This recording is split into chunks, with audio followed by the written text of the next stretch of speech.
Dinajpur board 2023 সালে যে উৎপাদকটি আসছে এটা বোর্ডে লিখে রাখছি, এটা আমরা এখন বিশ্লেষণ করব। উৎপাদকটা হলো 2 মাইনাস 5x মাইনাস 12x²। উৎপাদকের নিয়ম আমরা এর আগে আরো অনেকবার বলছি, এখন আবারও বলতেছি। এই প্রথম পদ আমি আগে লিখে রেখি প্রদত্ত রাশি,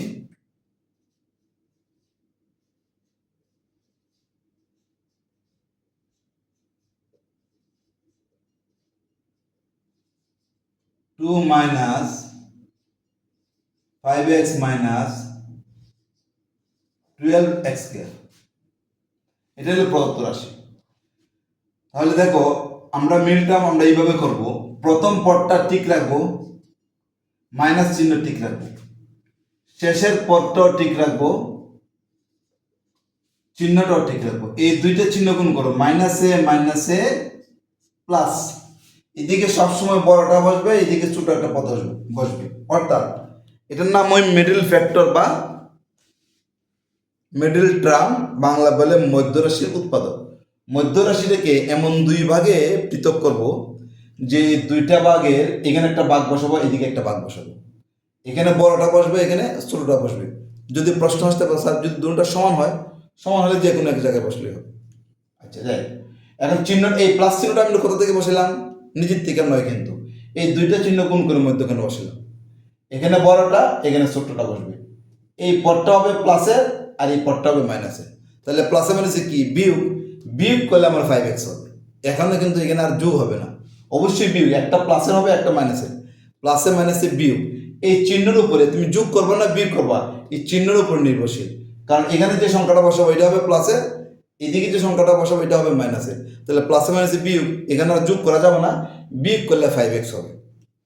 এখন দেখো আমরা প্রথম পদ আর তৃতীয় পদ গুণ করব। প্রথম পদ আর তৃতীয় পদ গুণ করলে কত হয়, প্রথম পদ আর তৃতীয় পদ গুণ করলে 2 আর 12 গুণ করলে হয় 12 দুগুণে 24x² হয়। কত হয়, 24x²। এই দুইটা গুণ করলেও এইদিকে পদ আর এই পদে গুণ করলেও 24x² হয়, মানে 24x² হবে। এখন এই দুইটা পদ আমরা কিভাবে বসাবো, আমরা হয়তো বুঝি না বা পারতেছি না, অথবা মাথায় আসতেছে না। অনেকে ক্যালকুলেটর করে, ক্যালকুলেটর যদি না করতে পারো তাহলে এই 24কে তোমরা মৌলিক উৎপাদক করবা, মৌলিক উৎপাদক করে 24-এর গুণনীয়ক বাইর করবা। দেখো 2 দিয়ে 12 24-এ ভাগ করলে হয় 12 মানে 12, 2 দিয়ে 12 ভাগ করলে 6, আবার 2 দিয়ে 6 ভাগ করলে হয় 3। এটা হলো মৌলিক উৎপাদক। এখন এই মৌলিক উৎপাদকের মানে অর্থাৎ 24-এর গুণনীয়কগুলো আমরা বের করব, 24-এর গুণনীয়কগুলো বের করব। তাহলে 1 ইন্টু 24, কারণ যে কোনো সংখ্যার গুণনীয়ক 1 এবং ওই সংখ্যাটি হয়, তাহলে 1 এবং 24 অবশ্যই 24-এর গুণনীয়ক, তাহলে 24। এরপর এই দিক থেকে একটা 2 নাও, 2 নেওয়ার পরে অবশিষ্ট কি থাকে, এই তিনটা গুণ করো, 2 দুগুণে 4, 3 4 12, 12 দুগুণে 24, একটা 2 নিলাম, এই 2ও নিয়েছি, এই 2ও নিতে, মানে অর্থাৎ যে কোনো মৌলিক কয়টা সংখ্যা, 2 আর 3 দুইটা মৌলিক সংখ্যা, 2 একবার নিলে আর 2 নেওয়ার দরকার নেই, এখন 3 নাও, 3 বাদ দিলে 2 দুগুণে 4, 4 দুগুণে 8, 3 এটা 24। তাহলে 2 নিয়ে গেলাম, 2 নিলাম আর 3 নিলাম। এখন প্রথম দুইটা গুণ করো, এই 2 আর 2 গুণ করো, কত, 2 দুগুণে 4, আর এখানে কত, আর বাকি থাকে 2 আর 3, তাহলে 3 দুগুণে 6, 424।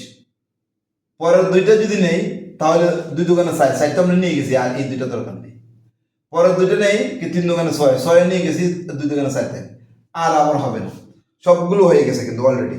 এখন 24-এর গুণনীয়ক 1 2 3 4 6 8 12 24। এখন কোন দুইটা, এখানে একটা হবে প্লাসের একটা হবে মাইনাসের, তাহলে প্লাসে মাইনাস বিয়োগ করলে 5x হবে। এখন এই যে আমরা এই জোড়া জোড়া মিলাবি, এক জোড়া এক জোড়া এক জোড়া এক জোড়া, কোন জোড়া বিয়োগ করলে 5x হবে। 24 থেকে 1 বিয়োগ করলে অবশ্যই 5 হবে না, 12 থেকে 2 গেলেও 5 হবে না, তাহলে আমাদের এইটা বাদ এটা বাদ, 6 থেকে 4 গেলে 5 হবে না, তাহলে এটাও বাদ। 8 থেকে যদি 3 যায় তাহলে আমরা কি হয় 5 হয়, এই যে 5 হয়। তাহলে আমরা লিখবো 8x আর 5x, এই চলক যা আছে তা বসাবো, আমরা বসাবো 8x আর 3x। এখন এখান থেকে আমরা 2 কমন নিব, মানে এটাকে 2 দা ভাগ যায়, এটাকে 2 দা ভাগ যায়। 2 দিয়ে 2 এর ভাগ করলে হয় 1, 2 দিয়ে 8x এর ভাগ করলে হয় 4x, প্লাস এখানে আমরা 3x দিয়ে দুটাকে ভাগ করব, এখানে x আছে, এইদিকেও x আছে, তাহলে আর 3 দিয়ে এটা ভাগ যায়, এটাও 3 দিয়ে ভাগ যায়, তাহলে 3x। 3x দিয়ে 3x এর ভাগ করলে 1 মাইনাস 3x দিয়ে 12 এর ভাগ করলে মানে কি 12x স্কয়ারকে যদি আমরা 3x দ্বারা ভাগ করি তাহলে 3 4 12, আর এদিকে একটা x, এখানে দুইটা x, একটা x থাকে, তাহলে কি থাকে 4x থাকে। এখন এই দুইটা থেকে একটা 1 মাইনাস 4x 2 প্লাস 3x, এটাই হলো আমাদের উৎপাদকের বিশ্লেষণ। তাহলে আশা করি তোমরা এই উৎপাদক বিশ্লেষণটাও বুঝতে পারছো। আমরা অন্য কোনো দিন আবার অন্য কোনো অঙ্ক নিয়ে তোমাদের সামনে আসবো, অবশ্যই সাথে থাকবে।